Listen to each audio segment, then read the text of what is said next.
Jingiaseng Samla K.J.P Synod Sepngi lyngba ka Christian Multimedia Ministry plie lau Jong U channel hai ki local cable network ka bala ai kyrteng ka Good News TV hai kini ki snem la jupen ia ki program jongka hai ki local cable badha usnem arhajar arpau la sdang ru ia la ka jong ka YouTube channel bat mynta ka sngi ka laipau tarik Jylliew arhajar arpoar ka Jingiaseng Samla K.J.P Synod Sepngi kala plie no ia la Jong U channel hai ki local cable network kata hau channel aspah nyu pupra kumban pynkynmaw ru baka Christian Multimedia Ministry kala pynmih ru ika Film Nabon ka balong ka Jingkyrkhu iki babun. Hakani ka program la pyniaid U Rev V.T.S solia u balong u chairman jong ka Jingiaseng Samla K.J.P Synod Sepngi la yo ya ka Jingplie na ka tien ka Jong U Blei ba ka Jingduai na U Rev B.D. Kurba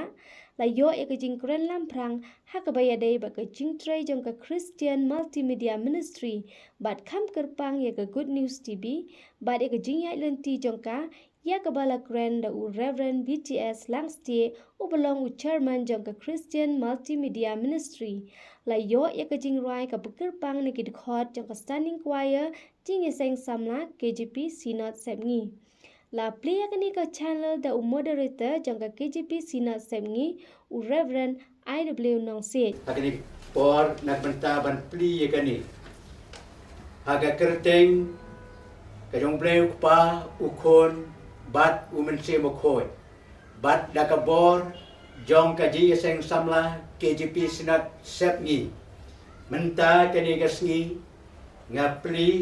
plie ya kani ka channel ka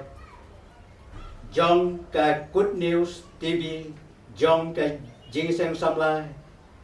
kasih jantia Presbyterian Synod Sepngi la yo ya ka Jingkren ai khu Blei na U Rev Bidon Box im u balong ru uskatri jong ka Christian Multimedia Ministry u bala penpai ka jing sngongu ya baro ki balayadon hakate ka sngi bat kerpang yitu baro ki bayadan benta ban penlong ya ni ka jing tmu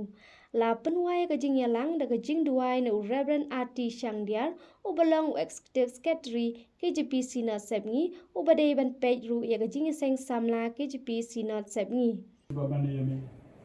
naduh mentap sebon cukur